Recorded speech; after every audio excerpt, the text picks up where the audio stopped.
Hey, Sens fans, welcome to Season 4, Episode 23 of the Senstennial Podcast, a member of the Hockey Podcast Network. And today, we're very excited to be joined by Steve Warne. So, Steve, thanks for joining us on the show today. Oh, happy to be here. Yeah, great. It's going to be fun. I'm looking forward to talking a little Sens with you boys. So, aside from being a longtime host on TSN 1200, Steve's also known for the Sens Nation Podcast, which won the 2023 Faces Magazine Ottawa Best Sports Podcast Award. Congrats on that. Thank you. And recently, Steve also became the lead writer and publisher of the Hockey News Ottawa Senators page. That came down the pipeline a few hours before recording, so that was really cool to see that happen and know that we were having you on the show. So congrats on the new gig, and I want to ask how that came about. Oh, just standard stuff. I mean, I've been, since the TSN 1200 days, I've been doing lots of writing, lots of different podcasting. And yeah, it was just a case of connecting with the right person and having a chat. And from there, we blossomed into this new venture. And yeah, I'm keen to see how it's all going to play out. Leave it to me, though, boys, to, what is it, 4 days after the Sens season came to an end, to take on something like this, where we've got 6 months until there's an actual Ottawa Senators game. But thankfully, I think we're going to have one of the most eventful off seasons in Sens history. That's for sure. Yeah, definitely a lot of potential for stuff to happen there, and we'll get into some of Dorian's comments, which may allude to some of the happenings this summer. And I'll let Benet kick things off.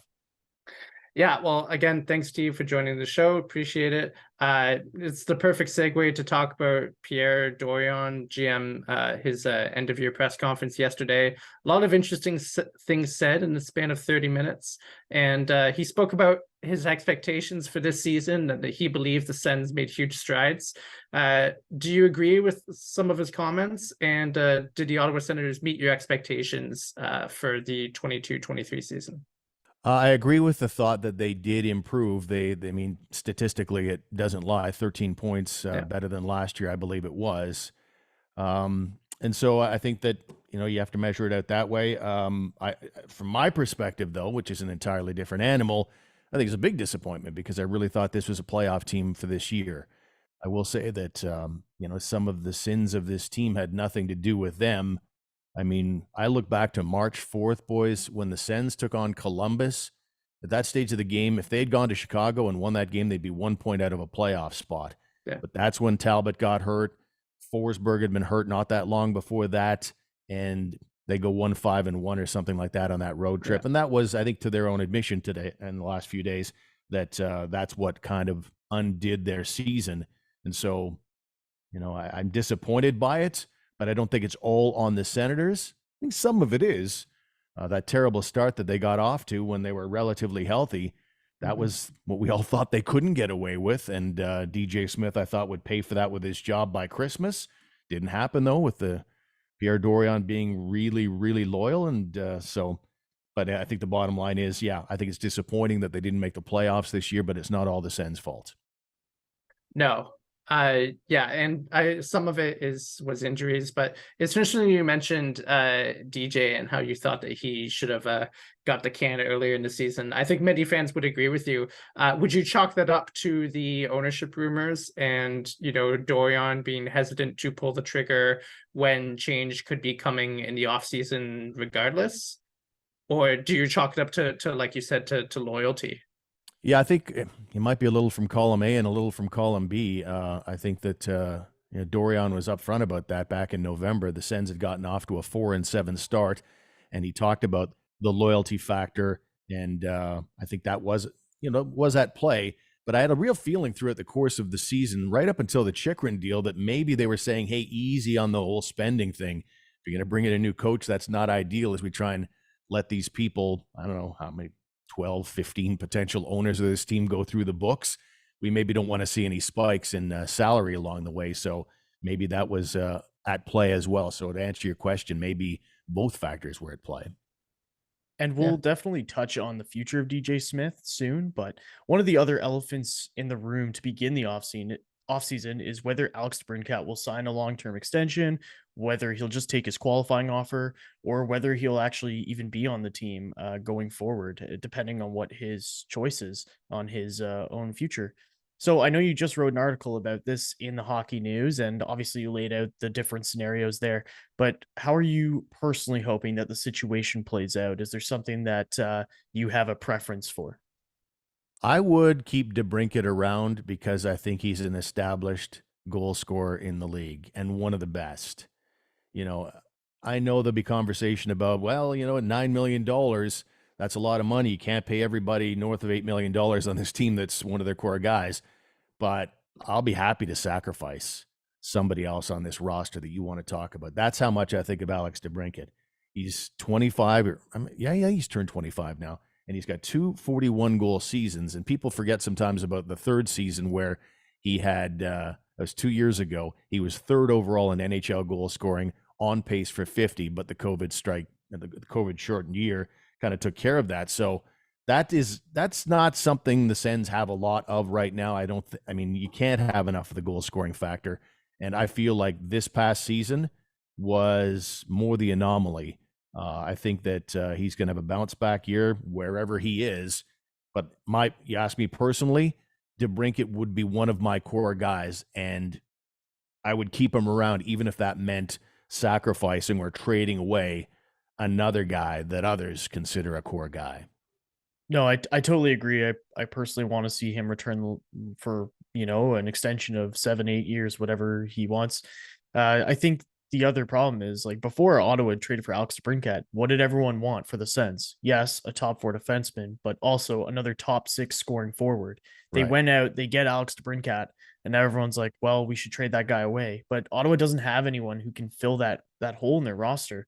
And sure, they could go out and spend that money on a goaltender, or, maybe get a guy who could play up and down the lineup, but isn't really a bona fide top six winger to kind of take a bit of a salary cut there. But then there's other problems that might emerge in your roster. So I kind of think it would be a bit short sighted to trade a guy like that when you're really hoping to be an actual playoff team next season. Yeah. And I think you're in a situation, too, where you look at what happened this year. It seemed like, I don't know, DeBrincat was kind of the fourth wheel. You had that great line in the last half of the season, mostly, and then now you've got DeBrincat on the second line. Next year, you're going to get that guy, and he's going to finish more because I think he's going to have Josh Norris riding shotgun with him. You have him back in the lineup. That's going to be absolutely huge. And we all know that, excellence in the NHL, that's, part of it is who you're with, your circumstances. And it just wasn't ideal to have Shane Pinto as a center for one of the best goal scorers in the NHL. Put him with Josh Norris, who himself was on pace the last time we saw him for about 42 goals until he got hurt a couple of seasons ago. That's going to be a pretty special top six when you get down to it. Yeah, absolutely. I think we everyone here agrees that DeBrincat is a huge asset to this team, and we all want to see him sign, and hopefully sign for a while. We alluded to the future of DJ Smith earlier. Pierre Dorion indicated that, he delivered on the organization's goals of winning more games. Technically, I mean, we did win more games. That is true. I think many would argue that there were also games that could have been won that were left on the table. I don't know if that's DJ's fault necessarily or not. But do you agree with Dorion's assessment? And do you personally want to see DJ come back as coach next year? I made my mind up last year that I thought it was time to move on. It just felt like next man up. It's such a difficult evaluation. Unless you're in that room, it's hard to know exactly how things are going with DJ Smith because he had so many things working against him in his 4 years as head coach of the Ottawa Senators. You think right out of the gate, he's not exactly handed the keys to a Cadillac, right? He's got a torn down team in full rebuild mode. And when that starts to subside a little bit, then you're dealing with the mistakes of youth. Then you're dealing with the injury factors. And there was another one I had in there, but I've completely forgotten. But he had a lot of things that make it difficult to fully and fairly evaluate him. That said, I just feel like it's time for the next man up because he's not a guy that's done it before. I don't know that he can do it because we have nothing to go on. He was a rookie head coach 4 years ago. 4 years later, he still hasn't been to the playoffs.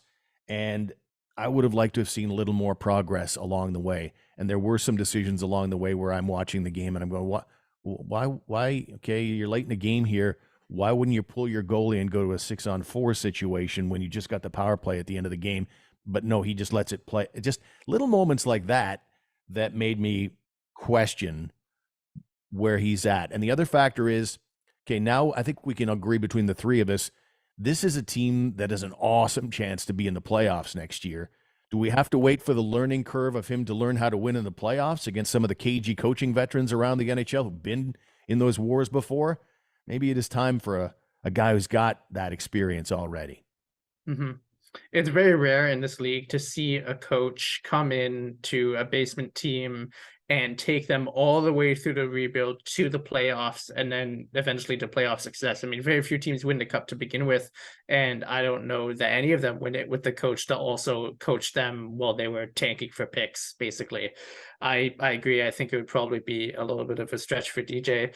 And just one more thing on that point is I support waiting to get rid of him until we have new ownership, because I want new ownership to come in with ambition and to come in and cast a very wide net, because my fear of if we had been to let go of DJ, say, a year ago, is that we just hire from internally and we just get some other rookie NHL coach who is going to be basically in the same situation. If we're going to get rid of DJ and we're on the precipice of hopefully, a new era for this team, I want everyone who is in and around the coaching world of the NHL to have a crack at that job, because I want it to go to the right person. Yeah, and it feels like we're at a stage now, unlike most of the Eugene Melnyk era, where this isn't a place where you as a viable head coach, let's use Peter Laviolette. I'm not saying I have any insight as to whether he'd be even interested in coming to Ottawa, but think about Peter Laviolette right now. 5 years ago, no chance in the world is he coming here. Yeah. All kinds of veteran coaches around the league are suddenly going, might not be my first choice, but it's certainly not a no-go scenario like it was 5 years ago. So I would agree with you, and I think you need to wait. You'll need to wait, I guess, but Pierre Dorion is going to let this thing, I guess, simmer a little bit for a few weeks. Whether he's the GM or not, he's going to make his recommendation to new ownership, and then the owners will decide if Dorion stays or Smith stays. That's at the end of the day, they're going to have the final say. And I try to empathize with the new owner. Do you want to bring in, while you're still trying to get your feet wet as the owner, a brand new group, or do you want to go status quo, or do you want to bring in your own people? It's going to be a very difficult decision for the new owner, because they're going to have lots of other things to worry about as they come in. And the longer the summer goes, the more I think there's a chance that both men stay. Yeah, it's interesting. It'll be the first and probably the most significant decision that any new ownership group will make this offseason. And with that, we'll take a quick ad break, and we will be back in a second.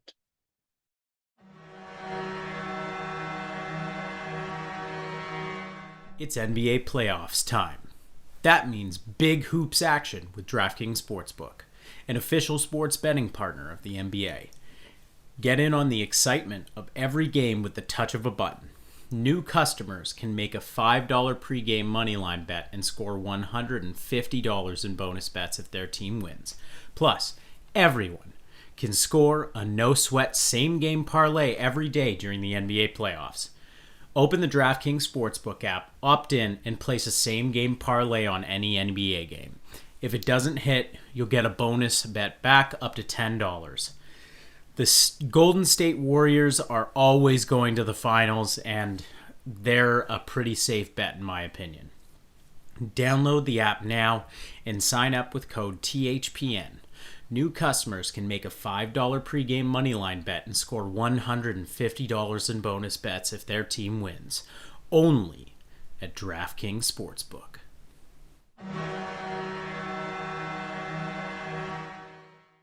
Welcome back, everyone. Thanks again for joining us this week. And we are going to talk about coaching for one more second, because I wanted to bring up a name, a guy who's been around Ottawa quite often this season, taking in some games, and that's Claude Julien. Now, I know a lot of people think that he overplays veterans.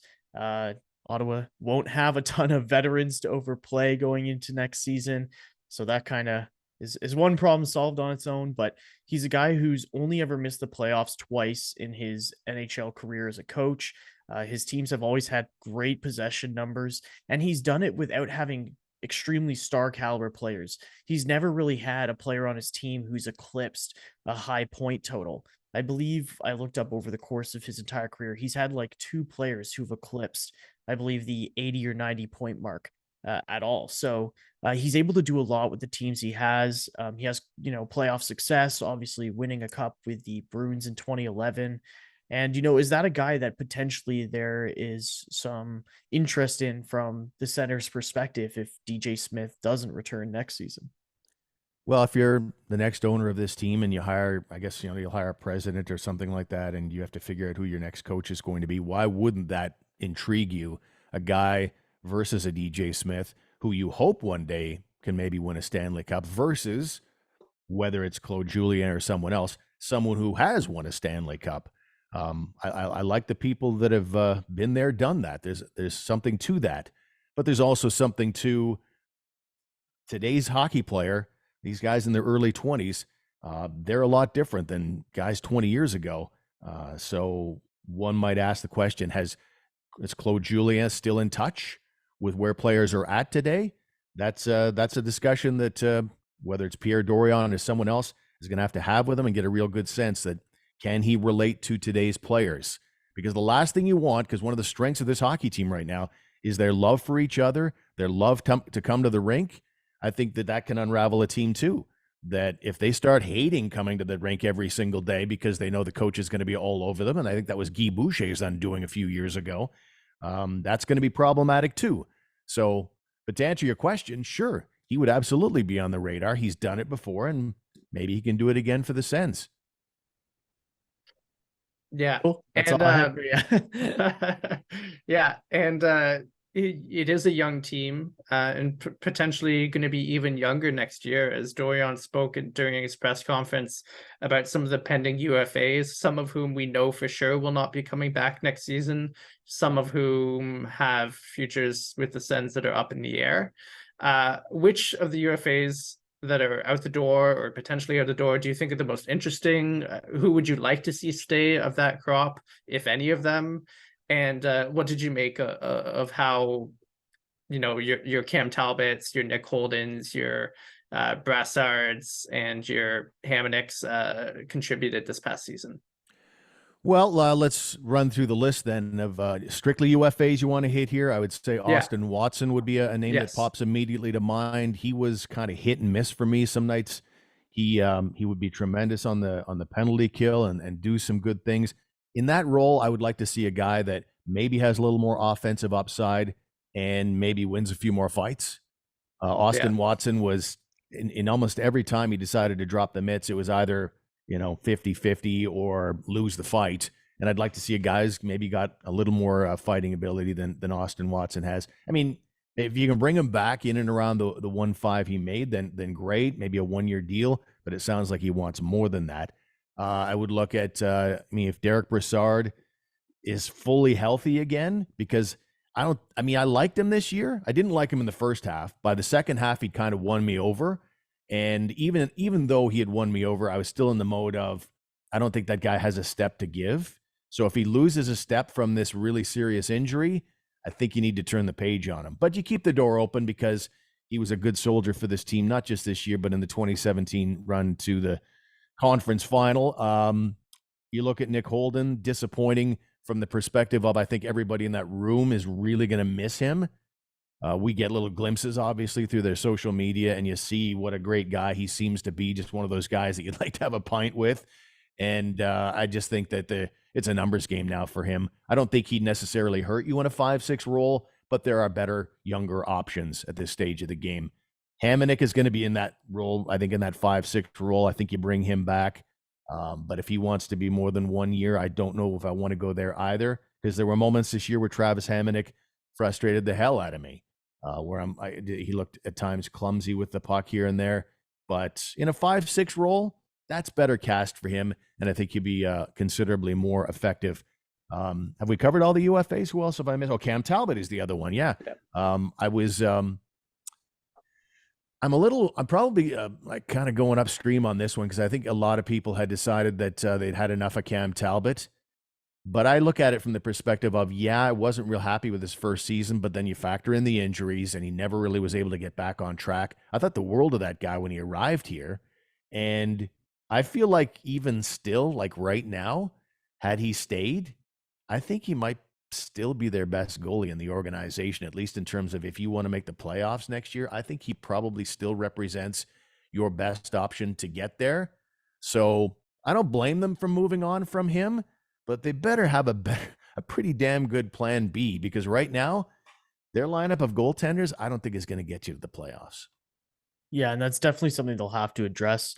I mean, personally, I don't despise Talbot like some people on social media Yeah, really despise him. hated Um, him. yeah, I think like you said, injuries and really the team didn't always show up defensively for him. But then again, there were nights, I was at the game against the Flyers, and while there was maybe a goal or two that he allowed that wasn't really his fault, you can't be giving up 4 goals on 11 shots. It was really bad. And so there were definitely moments where I understand the frustration. And I think it just boiled over.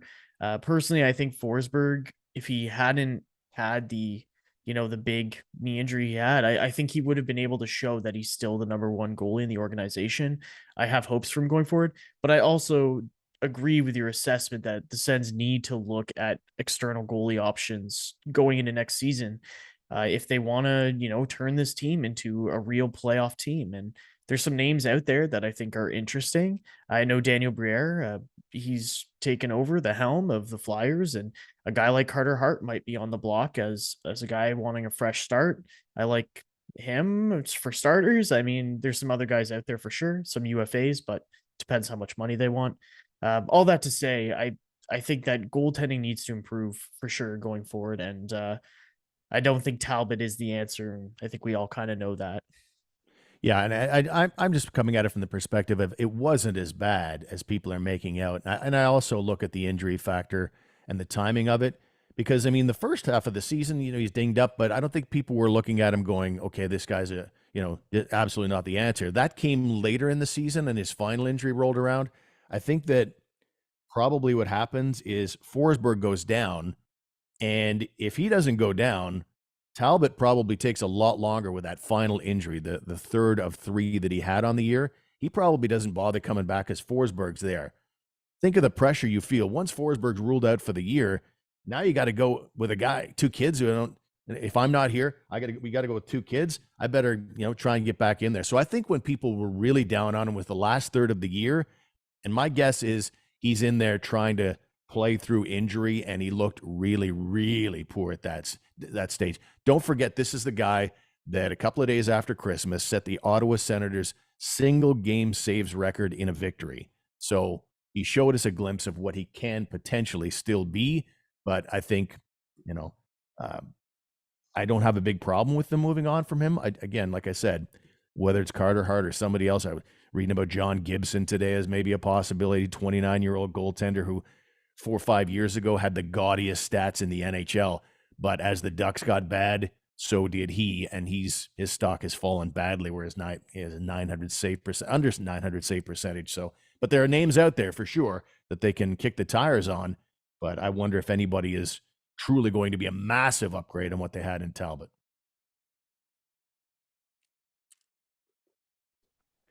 That mute button did me in. I was going to say it, and I think what helped to fan the flames too was the emergence of Gustafson in Minnesota, right? Going back the other way in that Talbot trade. I think him just playing well, and of course this conversation was reignited after his brilliant performance against the Dallas Stars in their first game of that series. And good for Gustafson. I always liked him as a goaltending prospect, but in hindsight, when the trade was made, Gustafson had been coming off of, not a very statistically great year.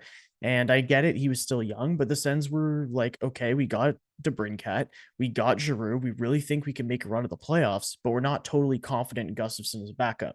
We roll into the season with Forsberg Talbot. That gives us a 1A, 1B situation where we're not wondering exactly what performance we're going to get. Are we going to get the Gus from 2 years ago or Gus from the season afterwards?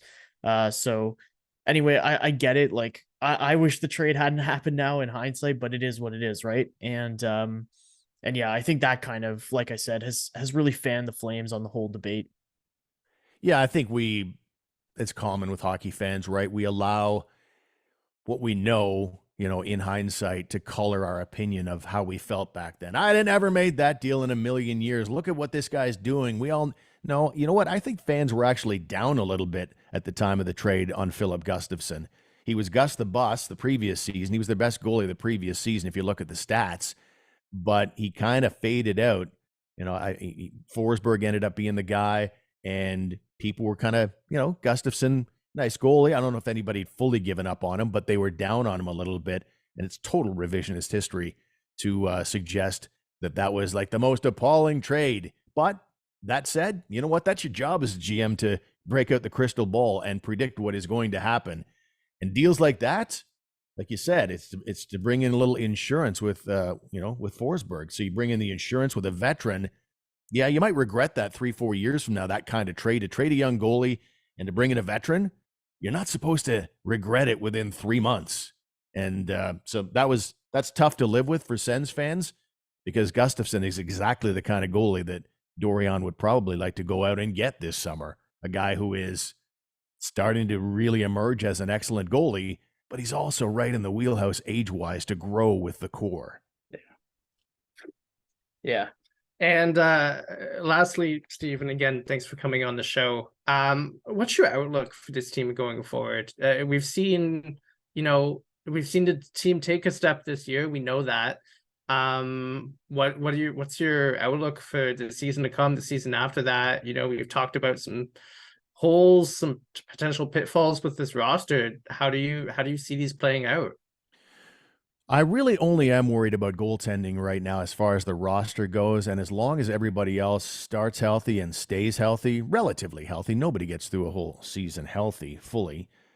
As long as the goaltending, as long as they find that second goalie, who I might have to ask them to go find a number one goalie, because I'm not sure Forsberg is that.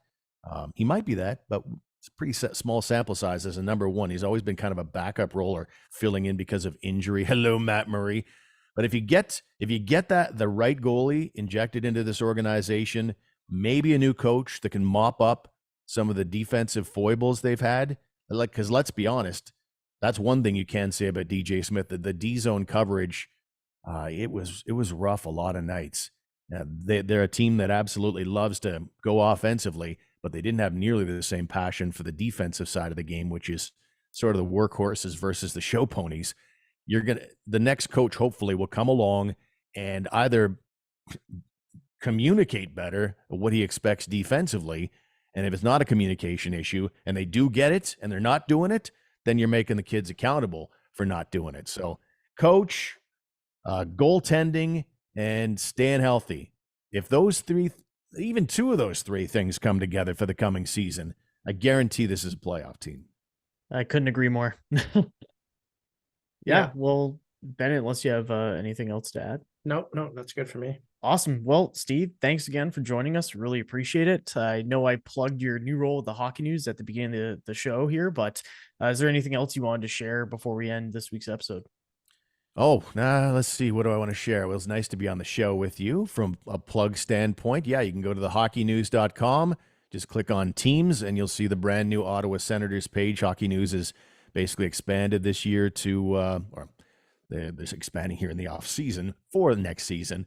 But yeah, they've got basically there's 32 pages now, one devoted to every team, and I'm handling the Ottawa Senators site. So yeah, check that out if you get a chance. We've also got the Sens Nation podcast. So I'm pleased to have been on, and thanks everybody for maybe checking some of that stuff out. Awesome. Well, we'll make sure to plug links to some of your stuff there in the description for those who don't know you, but I doubt that's possible with this audience. So thanks again for joining us, and enjoy the rest of your evening, Steve. Thanks, fellas. Appreciate you having me on.